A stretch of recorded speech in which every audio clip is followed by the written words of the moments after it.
Experience 3 नवंबर 2024। सो आज के दिन का divine message, God is guidance, universal message क्या है? आज यूनिवर्स आपसे क्या कहना चाहते हैं? स्पिरिट गाइड्स का क्या मैसेज है? आर्कएंजल्स आपसे क्या कहना चाहते हैं? ये गाइडेंस किसी पर्टिकुलर सिचुएशन के रिगार्डिंग हो सकता है जिससे आज के दिन आप गुजरेंगे या जिससे फेस करेंगे, या फिर ये एक ओवरऑल गाइडेंस हो सकता है आपकी लाइफ की किसी पर्टिकुलर सिचुएशन के लिए। सो लेट्स चेक कि क्या मैसेज आते हैं। आज मैं आर्कएंजल का डेक यूज़ करूँगी। इसमें अगर कुछ मिलना होगा तो वो मिला, जो मिलना है वो भी पता चल जाएगा, और कैसे उसको पा सकते हैं वो भी हमें पता चल जाएगा। सो फॉर ए चेंज हम आर्कएंजल से पूछते हैं आपके लिए आज का guidance. Please universe, please divine power, please spirit guides, please my guardian angel, please archangels, please मुझे बताइए कुंभ राशि का divine message, God is guidance 3 November 2024. Have no fear. Embrace the magical moment and don't settle for less. Wow. Okay. 10, 11 और 14. So आज का जो colour of the day है that is red, and number जो है वो है नंबर 2, नंबर 1, नंबर 7, और यहाँ के हिसाब से 14 से 5, 11 से 2 अगेन, एंड 10 से 1। सो ये जो नंबर और कलर है ये सिग्निफिकेंट हो सकते हैं किसी भी तरीके से। आपने अभी पहना हो सकता है या आज आप पहने, किसी भी तरीके से सिग्निफिकेंट हो सकता है। नाउ लेट्स सी कि एक नंबर 3 भी मुझे सिग्निफिकेंट लगता है। सॉरी बीच में बोल रही हूँ, बट नंबर 3 और टी अल्फाबेट टी और नंबर 3 टी। यस, मैसेजेस क्या हैं?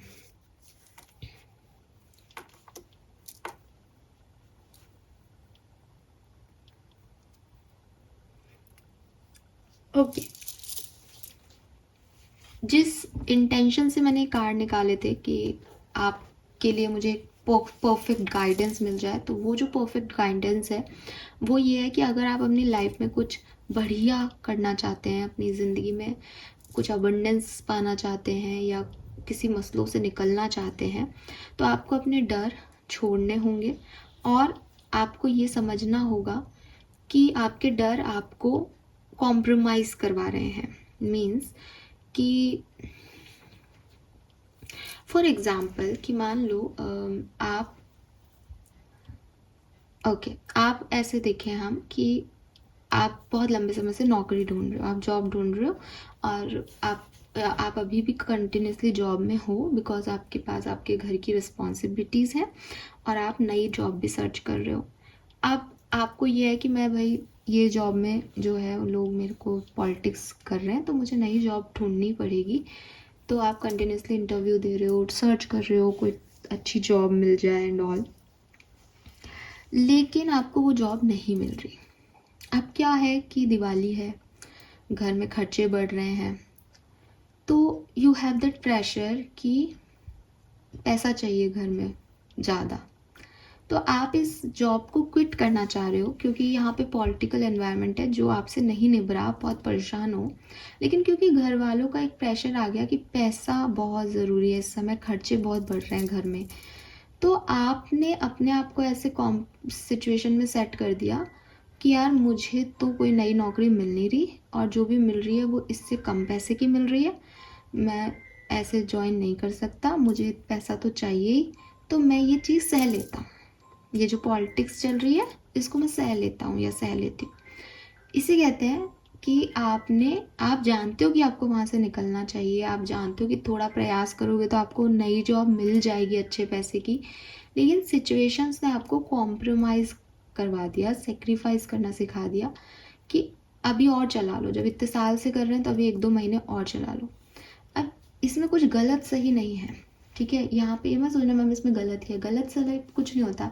मैंने इसीलिए मैं शादी का भी एग्जांपल दे सकती थी बट उससे लड़के रिलेट नहीं कर पाते, इसलिए मैंने अभी यहाँ पे ये जॉब का, करियर का दिया। शायद इससे आप सब रिलेट करोगे कि हाँ ऐसी सिचुएशन में ऐसा एक जनरल ह्यूमन बीइंग ऐसे ही रिएक्ट करेगा। तो इसलिए मैंने आपको ये एग्जांपल दिया। अब इसमें कुछ सही गलत नहीं है, हमको जज सिचुएशन को नहीं करना, लेकिन हमें ये समझना पड़ेगा कि अगर परिस्थितियों के अकॉर्डिंग हम अपनी सहूलियतों को इस तरह से छोड़ने लग जाएंगे तो हम घुट जाएंगे। अब 2 महीने बाद वो जॉब मिले नहीं मिले, लेकिन 2 महीने तक एक पॉलिटिकल एनवायरनमेंट में रहना, क्योंकि अगर मन में आया कि मुझे नौकरी छोड़नी है, इसका मतलब वहाँ पे अच्छा नहीं लग रहा। तो ये जो कॉम्प्रोमाइज़ है, ये सिर्फ ये व्यक्ति क्यों करेगा अपनी नौकरी को वहीं रख के। थोड़ा सा कॉम्प्रोमाइज़ फैमिली भी तो कर सकती है ना, कि भाई खर्चे कम कर लो। नहीं, ये कोई नहीं सोचेगा। कॉम्प्रोमाइज़ हमेशा एक व्यक्ति से करवा दिया जाता है। तो आपको यूनिवर्स यही कह रहे हैं कि डोंट सेटल फॉर लेस। अपनी लाइट डिम मत करो। इट इज़ नॉट अबाउट कि आपको आपकी फैमिली के लिए नहीं करनी है, कि परिवार के लिए ऐसा करना है। नहीं, आप अपनी जगह सही हो सकते हो, लेकिन कृष्ण ने भी अर्जुन को यही कहा है कि भाई अपने बारे में सोचो। ठीक है, सबने अपने अपने कर्म किए, तब उन्होंने तुम्हारे लिए स्पेसिफिक होकर के नहीं सोचा था।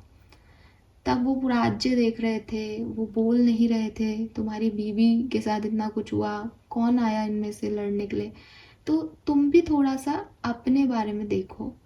ठीक है, बात ये नहीं है कि हम तो पूरा हस्तिनापुर दे देंगे, हमें कोई लड़ाई नहीं लड़नी। बात ये है कि कभी कभी हमको अपने लिए बोलना चाहिए। हर चीज़ में आप अपनी लाइट डिम करके नहीं बैठ सकते। और फिर सबसे बड़ी चीज़ ये है कि अपनी लाइट डिम करने से आपको ऐसा लग सकता है कि मैंने तो बहुत बड़ा कुछ अच्छा कर दिया, लेकिन लोग आपसे रोशनी ही तो चाहते हैं। लोग आपसे उनके डार्कनेस में आपकी लाइट चाहते हैं। अगर आपकी लाइट डिम होगी तो आप उनकी हेल्प कर ही नहीं पाओगे। अगर आप एक पॉलिटिकल एनवायरनमेंट में रहोगे तो आप उनको कभी खुशी नहीं दे पाओगे। सो हमेशा जो एक साइड का कॉइन दिखाई देता है कि परिस्थितियों के अकॉर्डिंग मैंने ये कर दिया, परिस्थितियों के अकॉर्डिंग मैंने वो कर दिया, this is not the right thing. ठीक है, ये जो लोग परिस्थितियों के अकॉर्डिंग बदलते हैं, मीन्स कि वो लोग, मतलब 2 तरह के लोग होते हैं। एक तो वो जो सच में बदलते हैं, वो अपनी डिम लाइट करे बैठे रहते हैं, उनकी पूरी ज़िंदगी ऐसे बीत जाती है कि वो एडजस्ट करते रहे। कुछ दिखावा भी करते हैं कि परिस्थिति नहीं थी, परिस्थिति नहीं थी, उनकी परिस्थितियाँ बढ़िया होती हैं, बट दे आर लाइक कि वो हमेशा एक विक्टिम कैरेक्टर प्ले करने को ज़्यादा सही मानते हैं। तो मैंने भी देखा है ऐसे लोगों को, इसलिए मैं दूसरे टाइप को बात नहीं कर रही, पर जो पहले टाइप के लोग होते हैं जो सच में बहुत एडजस्ट करते हैं, वो बेसिकली अपनी लाइट ही डिम कर लेते हैं, फिर उनको कोई वैल्यू ही नहीं करता। ठीक है, और उनको फिर बाद में प्रॉब्लम यही होती है कि उनको लगता है मैंने सबके लिए इतना कुछ किया, इन लोगों को कोई परवाह नहीं है, क्योंकि उन लोगों को जो लाइट चाहिए वो अब आप में बची ही नहीं है। तो यहाँ पे अपने लिए सोचना बहुत ज़रूरी होता है। और यूनिवर्स आपको यही कह रहे हैं इन तीनों कार्ड से कि अगर आपको वो मैजिकल मोमेंट चाहिए तो अपने मन से ये डर निकालो। और सबसे बड़ी बात, इन डर की वजह से तुम कुछ भी जो है उसको पाने को तैयार हो कि हाँ कोई बात नहीं, कुछ भी हो जाए, कुछ भी चलेगा, ये वाली एनर्जी में मत रहो। ठीक है, नाउ एक एक करके बात करते हैं कि आखिर ये डर कैसे निकलेंगे। सो पहला कार्ड है हैव नो फियर। यूनिवर्स कह रहे हैं कि डर क्या है। डर क्या होता है किसी भी व्यक्ति में? डर वो चीज़ है जो आपकी ईगो की वजह से आपके अंदर आता है। आई एक्सप्लेन कैसे, देखो यहाँ पे मैं मैसेज पढ़ देती हूँ पहले, फिर मैं आपको बताती हूँ। Fear is a trap of the ego, allow me to use my sword of light to free you from the disquieting feeling holding you back. ठीक है, अब मैं बताती हूँ आपको कि ये ईगो कैसे आता है, डर क्या है। फॉर एग्जाम्पल, मुझे ये डर है कि क्या एग्जाम्पल लूँ मैं आपके लिए? ठीक है, फाइन। फॉर एग्जाम्पल कि मैं नौकरी नहीं करती, चलो नौकरी के एग्जाम्पल बहुत देती है, लव लाइफ के एग्जाम्पल देती हूँ। ओके, फॉर एग्जाम्पल कि एक लड़की है, ठीक है, मैं मेरा नहीं दे रही इसमें एक लड़की है एंड वो अपनी फैमिली में मैरिड है और उसकी अपनी फैमिली में अपने पार्टनर से बन नहीं रही। ठीक है, बहुत लड़ाई झगड़े हो रहे हैं, उसको बहुत अब्यूज़ किया जा रहा है, उसके साथ बहुत मार पिटाई हो रही है, वो चुप है। ठीक है, चुप है, चुप है, चुप है, चुप है, चुप है। अब एक दिन उसको लगता है कि यार नहीं, विमेन एम्पावरमेंट की बात होती है, मैं पढ़ी लिखी हूँ, मैं इतना कुछ क्यों सह रही हूँ।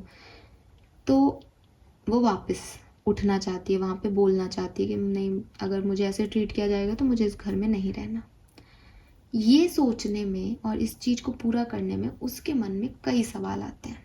अब ये जो सवाल है वही डर है। डर क्या? सोसाइटी क्या कहेगी। सोसाइटी का डर क्यों आया? क्योंकि सोशल इमेज एक बनी हुई है परिवार की, और उस इमेज पे क्वेश्चन मार्क आएगा, इसका मतलब ईगो पे बात आ जाएगी। अरे इसका रिश्ता टूट गया, अरे इसके साथ ऐसा हो गया, दैट इज़ योर ईगो। ये सेल्फ रिस्पेक्ट नहीं है। बिकॉज सेल्फ रिस्पेक्ट में इंसान जो है उसको पता होता है कि मैं अपनी सेल्फ रिस्पेक्ट के लिए तो लड़ रही हूँ, मेरा सेल्फ रिस्पेक्ट मार खाना नहीं है ना। लेकिन ईगो क्या कहता है कि सोसाइटी, वो 4 लोग क्या कहेंगे जिनके सामने शादी करके आए थे। तो ये जो ईगो है ना, ये उसको वो काम नहीं करने देता। दूसरा, आगे चलते हैं कि मान लो सोसाइटी का ईगो हटा दे तो दूसरा क्या डर लगेगा? अगर मैंने ये शादी तोड़ दी, मैं अभी यहाँ से चली गई घर से, तो आगे क्या होगा? अब आगे क्या होगा में क्या ईगो है कि ये सब मिलेगा मुझे जो आज मिल रहा है, कि ठीक है मैं पिटती हूँ रोज, लेकिन इतना कुछ तो है ना, ये मिल जाएगा क्या मुझे? नहीं मिलेगा। कि चलो ठीक है, ये भी ईगो मत मानो आप लोग। और आगे चलेगी तो जहाँ वो ये सोच लेगी ना कि मुझको कोई बात नहीं, जैसा होगा मैं तो चाहे भूखी मर जाऊंगी लेकिन इससे नहीं पिटूंगी, वहाँ तो उसने अपनी सेल्फ रिस्पेक्ट रख ली। लेकिन मैं आपको वो सिनेरियोज बता रही हूँ जब वो डर रही है। यहाँ जब अपनी बात रख ली तब तो डर ही खत्म।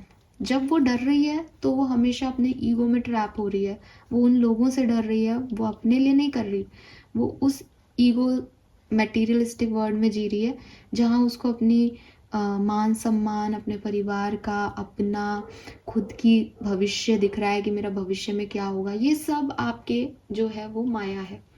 ठीक है, अगर मैं किसी को कह दूं कि तुम्हारा भविष्य कुछ भी नहीं है, तुम कल ही चले जाओगे इस दुनिया से, ठीक है, तो वो क्या व्यक्ति क्या करेगा कि अरे यार मैं तो कल जा रहा हूँ, आज कम से कम अपनी पसंद का ये तो कर लूँ, ये तो कर लूँ, वो तो कर लूँ। 24 घंटे वो अपनी सारी इच्छाएं पूरी करने पे जिएगा।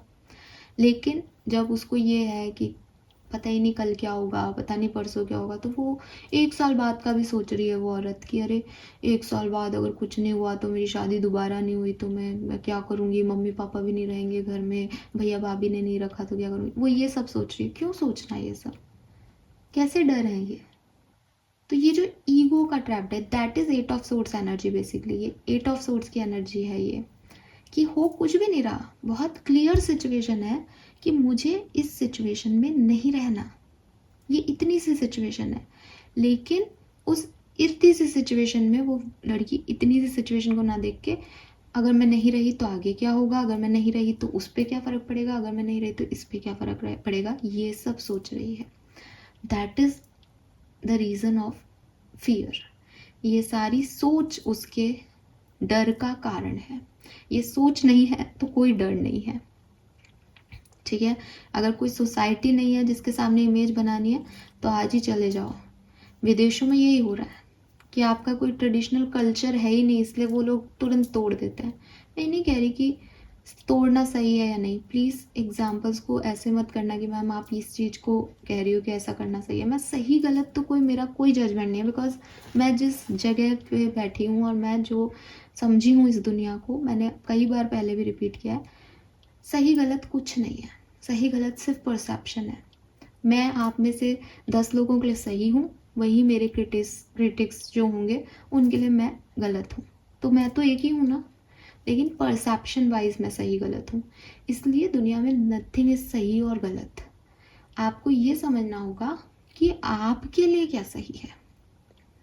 ठीक है, सो यूनिवर्स आपको यही कह रहे हैं कि सबसे पहले तो डर निकालो। और डर कैसे निकालोगे? ये जो आपके ईगो ट्रिप्स हैं, ये अच्छा इमेज बनाना, अच्छी पब्लिक इमेज, अच्छा लोगों के सामने दिखना, सही रहना, हमेशा परफेक्शन की डेफिनेशंस मांगना और देना, इन सबको हटाओ। ठीक है, दूसरी चीज, अगर मान लो कोई भी तुम्हारी लाइट, जब आपने अपना ईगो हटा दिया इट्स मीन्स आप तो क्लियर हुआ, आपने तो अपनी लाइट हाई कर ली। अब कोई थर्ड व्यक्ति तुम्हारी जिंदगी में आके कहता है कि अरे तुम पागल हो, इतना बड़ा डिसीजन ले रही हो अपनी लाइफ का, डिवोर्स ले लोगी, कैसे चलेगा आगे फिर? तो इन लोगों को अपनी लाइफ में जगह नहीं देनी। या तो इन्हें कन्वेंस करो कि भाई मैं अगर इस जगह पे रही तो मेरी लाइफ बचेगी ही नहीं, मैं ही नहीं रहूँगी, तो मुझे निकलना ज़रूरी है। अगर ये कन्विंस करने वाले लोग नहीं हैं, अगर ये आपको नहीं समझते, क्योंकि बहुत कम लोग होते हैं, इंक्लूडिंग माँ बाप भी ऐसे बहुत कम लोग होते हैं जो कि अपने बच्चों का सपोर्ट करते हैं, ठीक है। और इसीलिए मैं कहती हूँ कि अगर आपके पास ऐसे पेरेंट्स हैं जो आपके लिए कुछ करते हैं, आपके लिए अपनी सोसाइटी में इमेज तक ख़राब करने को तैयार है, उनके पैरों में दंडवत प्रणाम करो, बिकॉज सबको नहीं मिलते हैं, ठीक है।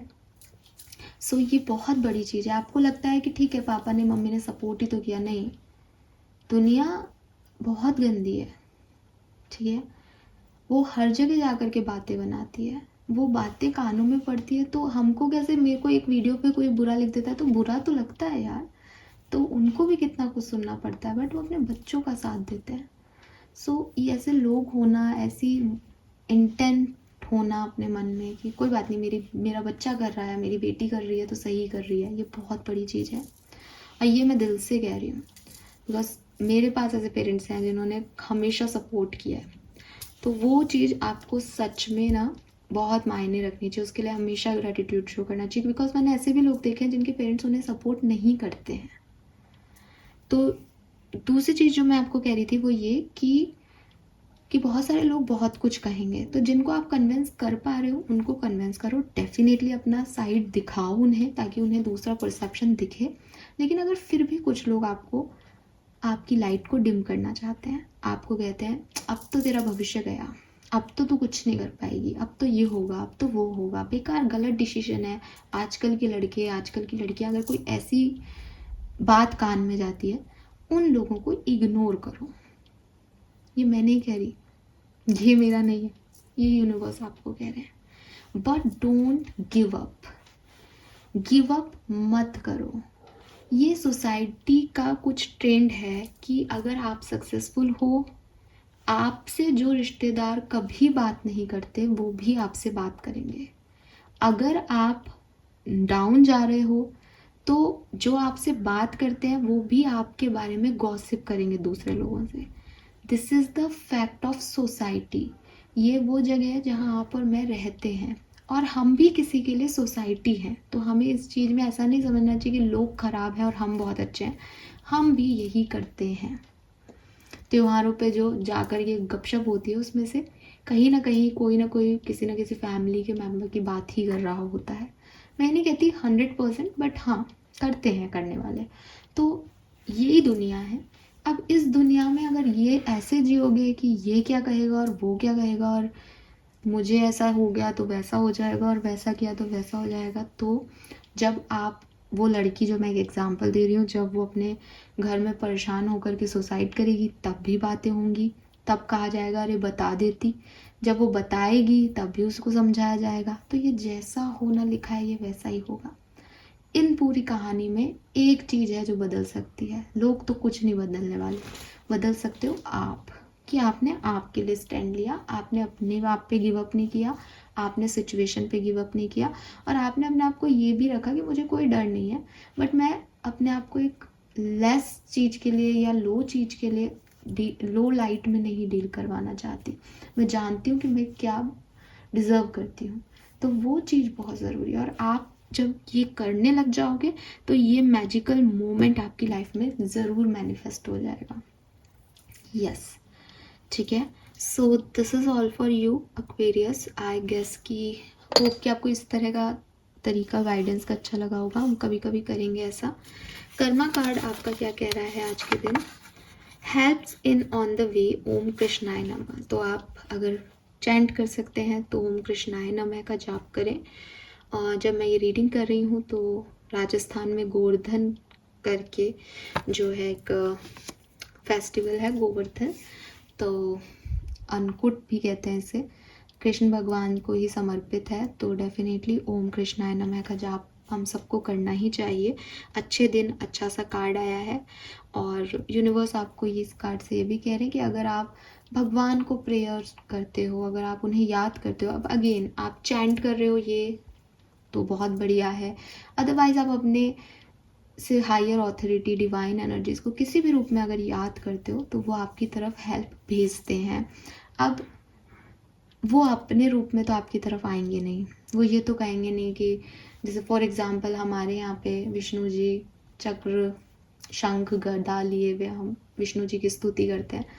तो अब ये तो नहीं है ना कि निकिता ने कहा कि अब ये तो नहीं है ना कि मैंने कहा कि साहब विष्णु जी प्लीज़ मुझे इसमें मदद चाहिए आपकी, आप पधारें, तो वो आ जाएंगे शंख चक्र गदा लेकर के, ऐसा तो नहीं हो सकता ना। बट वो किसी को भेज देंगे कि इस समय में इस जगह तुम्हें होना है और ये कर्म करना है ताकि उस बच्ची का ये काम हो जाए। तो वो चीज़ें होती हैं, आपके लिए होंगी। तो यूनिवर्स आपसे कह रहे हैं कि आपको यही कर्म करना है कि आपको प्रेयर करनी है और उससे सारी चीज़ें आपकी बनेंगी। Fine, this is all for you Aquarius. Hope ये आपसे रेजोनेट होगा। चैनल को लाइक और सब्सक्राइब कीजिएगा। Bye bye.